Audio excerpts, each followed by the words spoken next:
Wow, it's our pleasure having you for another edition of Viewpoint here on DBS Television beginning today on the Monday, the 20th of April 2020. And of course, our discussions are centered on the coronavirus and the things that are happening in and out of Cameroon. With us here, we have our guest in the house. He is Justin Weber. He is a pedagogue. Good evening to you, Mr. Justin. Good evening, Vanessa. Good evening, co-panelists, and good evening to all the guests or the viewers of DBS. Mange Venashus, today you are standing on the other side. Good evening and welcome. Good evening, Vanessa, and good evening to our televiewers this first day of the week. All right, let us go for the first part of the show. It is the yes or no question.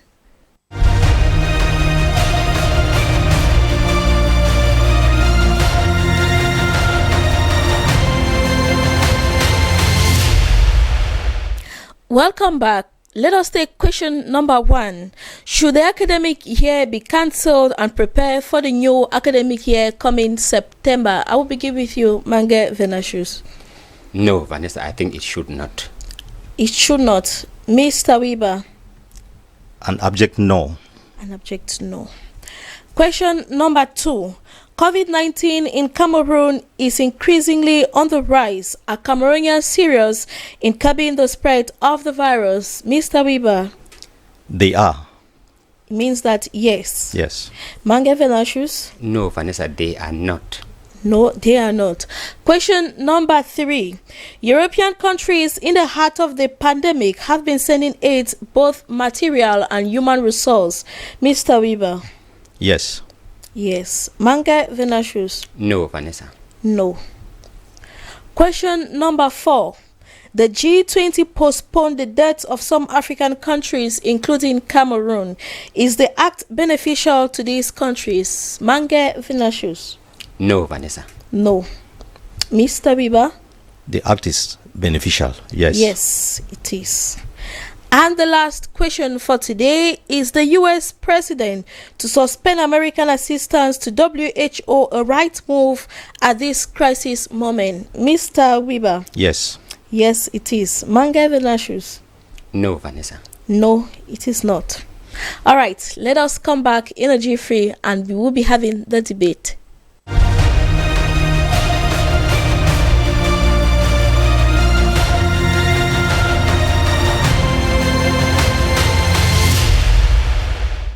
The first question we asked whether should the academic year, this 2019-2020 academic year be cancelled, and Mr. Weber said no, it should not be cancelled. Mr. Weber, given that the children, the students, all of them are already home for a very long period of time, and school is set to begin on the 1st of June, is that not enough reason for the school year to be cancelled? You said no. Why? We do simple mathematics. We discover that the kids have been at home since the 18th of March. 18th of March to the end of March gives us 2 weeks. Those 2 weeks equal to the 2 weeks of the Easter holidays. When you take April and May, it is virtually equal to the third term holidays.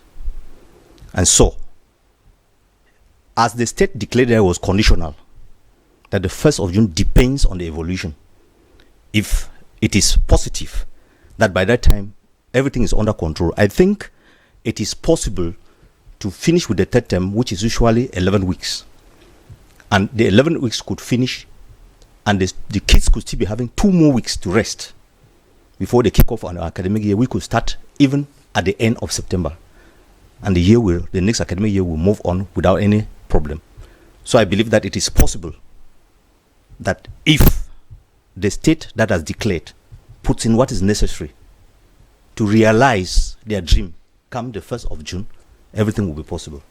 All right. Thank you very much for your point of view. Mange Venashus, I was speaking with some kids over the weekend and they were like, no, it should be shifted directly to September because they don't see themselves just staying for holidays for 2 weeks. And you accepted the fact that no, it should not be shifted. Vanessa, like any other student, like any other people that we had been when we were at that age, I don't think that it would have been easy for us to simply say, yes, let's go back to school. Every child always wants something that will make them stay at home. But we're looking at it from the point of cancelling the academic year. If you look at it, actually, we had gone past more than 3/4 of the academic year. And like Mr. Weber was saying, we had the last 2 weeks of the month of April would have been the normal 2 weeks of the second term holidays, which means the last month would have entered May and June. Those are the only 2 months that are left. Out of the 9th month that makes up the 9 months that make up the academic year, if we have used 7, there is no reason why we should cancel the whole year because we want to say that there has been this interruption, this coronavirus pandemic. If you look for a country like France, France is also faced with this, and France, the French, they have been at home more than we have been now, and there are no hopes that they are going to reopen as soon as possible. When I listened to the president of France speaking, he was still promising that school resumption will be conditional depending on the evolution of the pandemic in that country. But before then, they had taken the decision that should things be worse, that children don't go back to school, there will be no official end of year exams. They will evaluate the first and second term results and see how to promote a child. When we talk of psychologically, when you play on the psychology of the child, that child knows that I moved to the next class without being, I did not qualify. So it is normal that we give these children some psychological backing for them to face the academic. If we simply cancel the academic year, I think that what will happen to children who are supposed to leave Form 1 to Form 2, those who are supposed to leave Class 6 to Form 1, those who are supposed to go to the university? What will happen? Will they sit in for end of year exams? There are certain things that we can still handle. And I think at this point where we are, they can, when you discuss with education officials, Mr. Weber is one, they will tell you that a majority or more than 3/4 of the academic work has been covered. And any serious student with that load of work, we can assess the child and promote the child. So I'm of the opinion that the academic year should not be cancelled. It could be readjusted. And like he said, if we have already just 1 month or 2 weeks of rest, maybe the month of August, nothing stops us from reopening in September as usual. If we go to school in June and July, August, the children rest, and by September, they are back in school. I see there's no problem, Vanessa. All right, Mr. Weber, let us assume that by the 1st of June, the coronavirus pandemic must have not been handled the way it should be. So will classes start all over, or they will simply shift the exams to September? If by the 1st of June, things are not yet normal, the state has its own time to plan and give us a plan B. That plan B could be what? They could shift the very date. Okay. Because we could still move this date and have the academic year ending in September or in October. It's not going to. It is better to realize juxtaposition the educational calendar. The problem with the educational calendar is what? The Cameroonian educational calendar functions this time around with monthly evaluations, and there are 8 evaluations. And by the time we are having this on the 18th of March, we already rounded up with the 6th evaluation, and we're left only with 2. And so the 2 evaluations, which could still be squeezed into one, because dealing with the last part of the work, which could still be squeezed into one, could easily be done. And it permits, like he said, to give the children an equilibrium psychologically, so that when they're entering the new academic year, they enter with a lot of courage. We have done 2/3 of the work, because we have in most schools you have all the results of the first and the second term, and basing on that distance that have been covered in the education program for the academic year, I think it will not be normal for us to completely cancel, except otherwise we in association with our government, we fail to be able to curb the present scenario. At that time, we will be obliged to live with the normal conditions that are facing us. All right. Let us take question number 2. I'm still with you, Mr. Weber. COVID-19 is on the rise in Cameroon. We spoke about it. And you said that Cameroonians are serious in curbing the spread. If they were serious, we are already at about 1,000 cases in Cameroon. And you are of the fact that Cameroonians are serious to curb this virus. Are they serious indeed? Personally, when I talk about Cameroonians, I am referring to the ordinary man. I'm not referring to the state. The ordinary man, with the little that is at his disposal, is doing his own utmost best. You find that on the streets. At least of today, we have at least 90% in this city, people who are moving with their masks, respecting what has been said. Majority of people are in their houses. They are no more, they are respecting what has been said. People are washing their hands. They are sanitizing their hands. They are no more shaking hands. The Cameroonians are putting in the necessary effort to be able to stand by and sustain the state. Unfortunately, on the side of the state, things are not the way the very Cameroonians that we're talking about would have been expecting. We would have expected, as elsewhere, to find the government putting it more means to be able to sustain and to accompany Cameroonians to fight. But the Cameroonians, from all points of view, it is very clear they've been abandoned to themselves. And so you find that, except in a region like the Southwest region, where on daily basis we find different councils and different persons going out, assembling populations and serving them freely with the mask, with the hand sanitizers, and all material in markets and everywhere. It is rare in the rest of the parts of the country. People are forced to look for it themselves, and that is why we get complaints of people still in the streets who complain that they are not able. Okay. And so, as far as the ordinary man is concerned in Cameroon, I believe that they are doing their utmost best.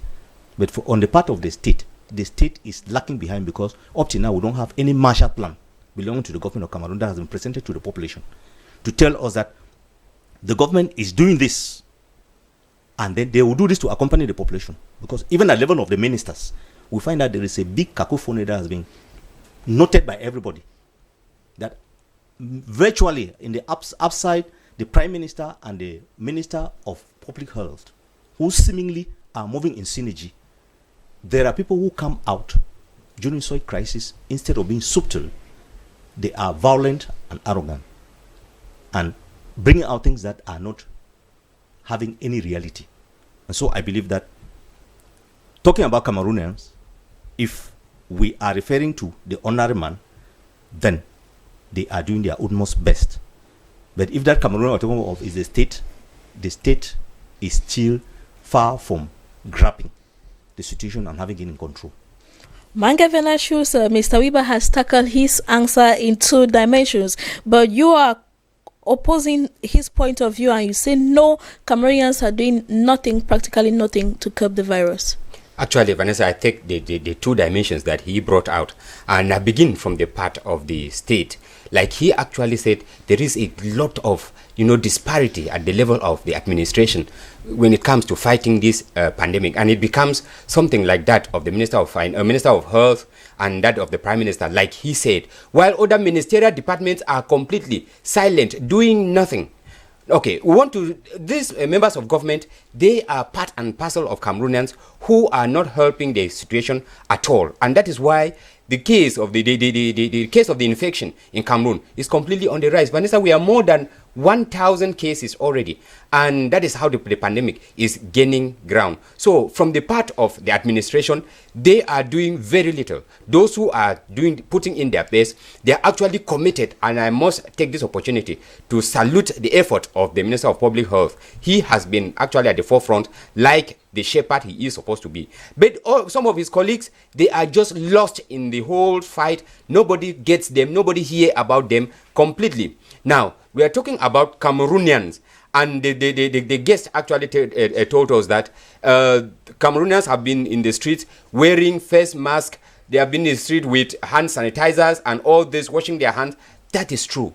But how effective is this done? I have the impression that we are doing what we call eye service, Vanessa, where we do it for sure. Because when you see people wearing their face mask, somewhere it just simply to tell you that I am putting on a face mask. Is it a chin mask or a face mask? Somewhere is it a mouth mask or what? I don't understand, because what scientists tell us is that the virus is able to penetrate through our nostrils, through our mouth. How many of us are conscious? Some even wear it, you see it on their head. It's just like a show, like we want to, let's just press, I say, let's just please the Prime Minister.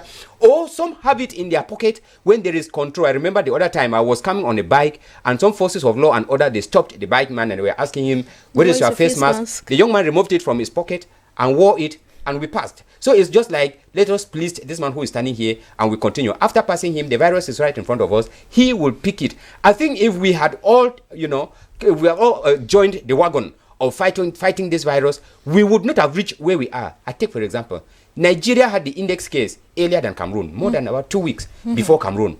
Nigeria has not reached up to 800. We are already past 1,000.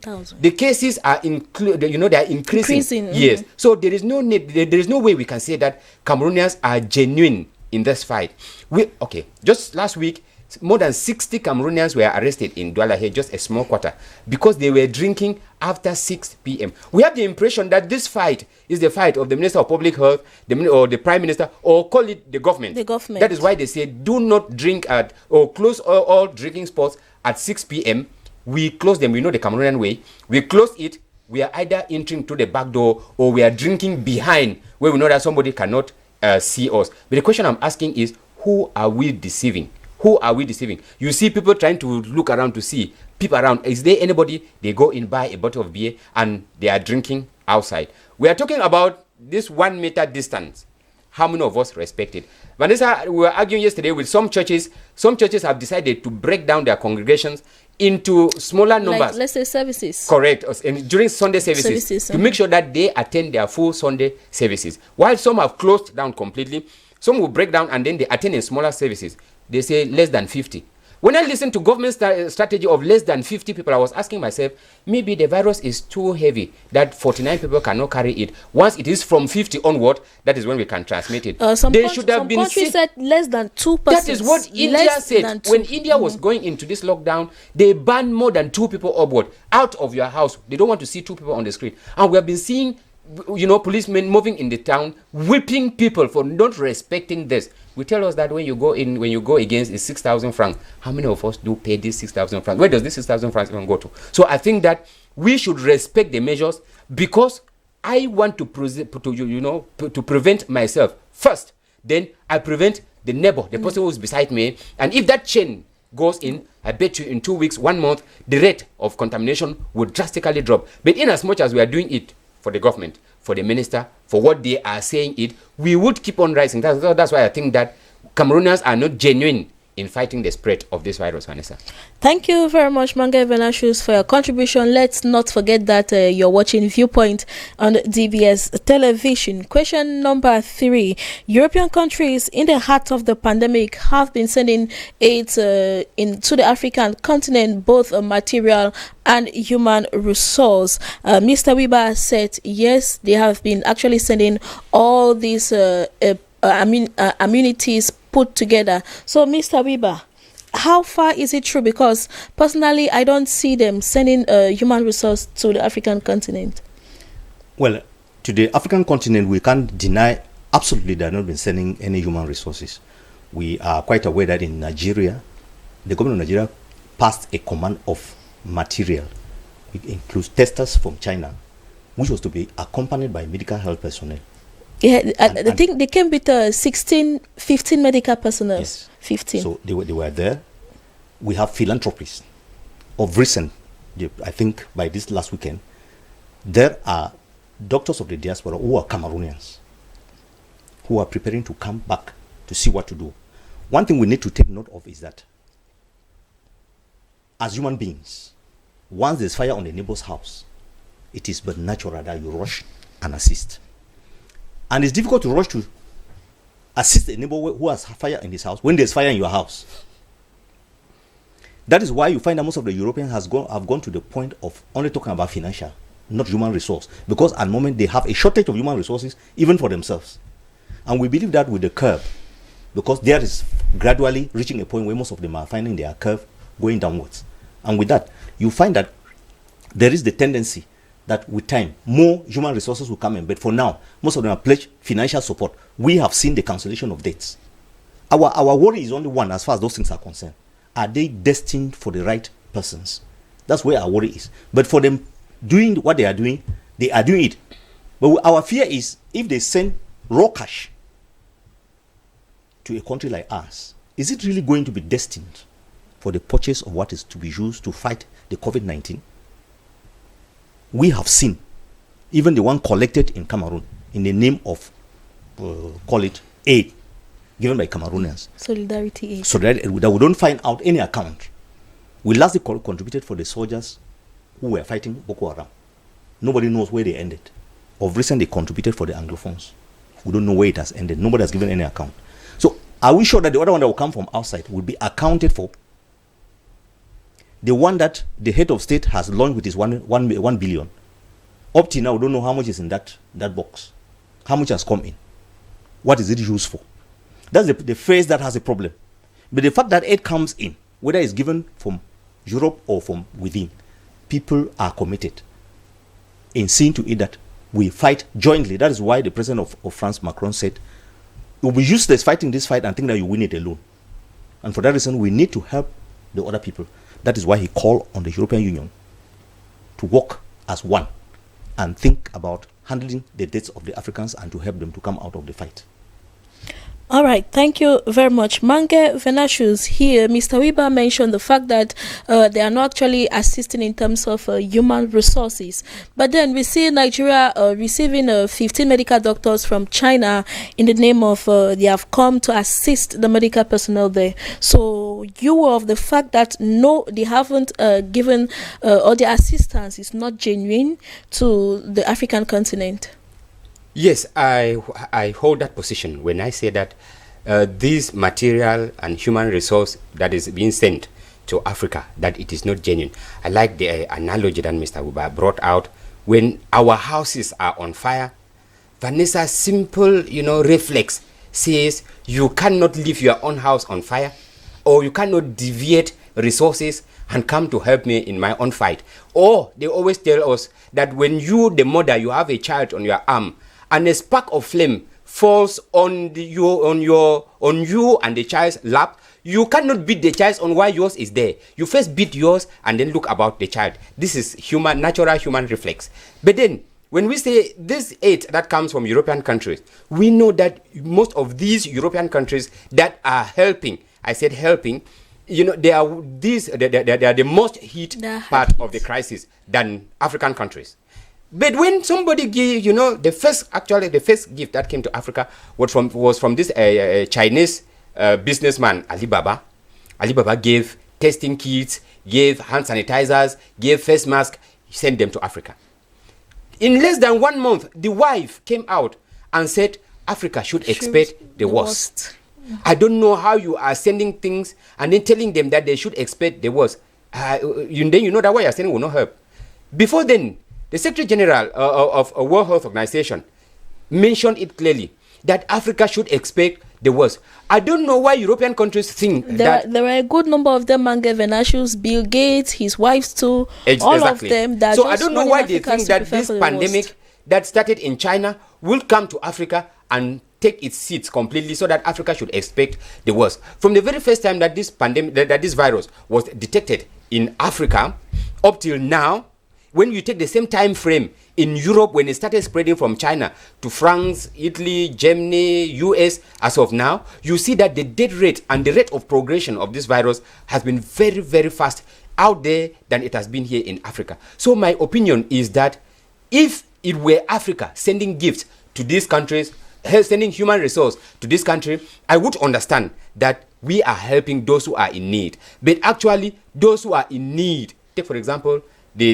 U.S. state of New York City is completely on its knee because of this pandemic. How do you tell me that the U.S. president will leave Americans who are dying in hundreds on daily basis and then come and tell us that I will send ventilators to Cameroon, to Africa, whereas in his country ventilators are in a shortage? I don't see it as being genuine. I just see that we want to make faces. Why? Because they know what they gain from Africa. They know that if they are not careful, we Africans, we would regain our consciousness and realize that this is the time that we have to sever every links with the Europeans so that we should be independent. Remember, Africa is the only continent as of now that has a future. Africa is the only continent now that fits the rest of the world, I call it. So they want to make sure that they remain in good books with African presidents, with African leaders, with Africans in general, so that when the crisis passes away, we would remember that we had a friend. And this time, Vanessa, this is not a gift. I think this is blindfolding us. I think they are flattering us to think that they are helping us. That's my opinion. All right, thank you very much, Mr. Weber. We are running out of time, but let us take this last main question: is the U.S. president to suspend American assistance to the WHO a right move at this crisis moment? Mr. Weber said yes. Maybe in 2 minutes we'll run up. Yeah, I maintain the stand that he is on the right path. First, the very World Health Organization is accused of having been aware of the spark of this crisis, and they knew it well ahead of time. Nothing was done, either to notify the world that there is danger, either to control it and let it remain where it started in China, and make sure that they put an end to it there. They stayed quiet, which is virtually complicity. And so if Trump discovers that their complicity is responsible for what is happening in the US today, where they are not even able to provide what is necessary for the Americans, I don't see how he can do that. Venancio already said it, that in such situation he is obliged to look at his own house. And so Trump has to first secure the Americans, because during his campaign, one of the statements he made is American first. And so Trump has to do that. Trump stands on his political promises.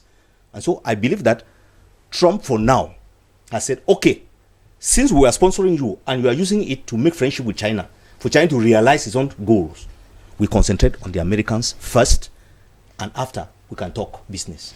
Mange Venasius, you are completely of the fact that no, it is not the right move to actually cut their funding to the World Health Organization. Yes, I follow the trend that Mr. Weber brought. Actually, you know, America has unveiled what has been happening between the World Health Organization and China in relation to this pandemic. I remember when it came out in December, the World Health Organization refused to declare it a pandemic. When the first Chinese doctor started raising an alarm that this virus appeared to be beyond our control, the World Health Organization refused to declare it a world concern and called it was still just a small problem that can be handled in China, whereas it was increasing and contaminating the rest of the continent. In fact, Europe, and was crossing over to other continents. But then, I will not say that it is the right move to take at this moment. The virus is already there.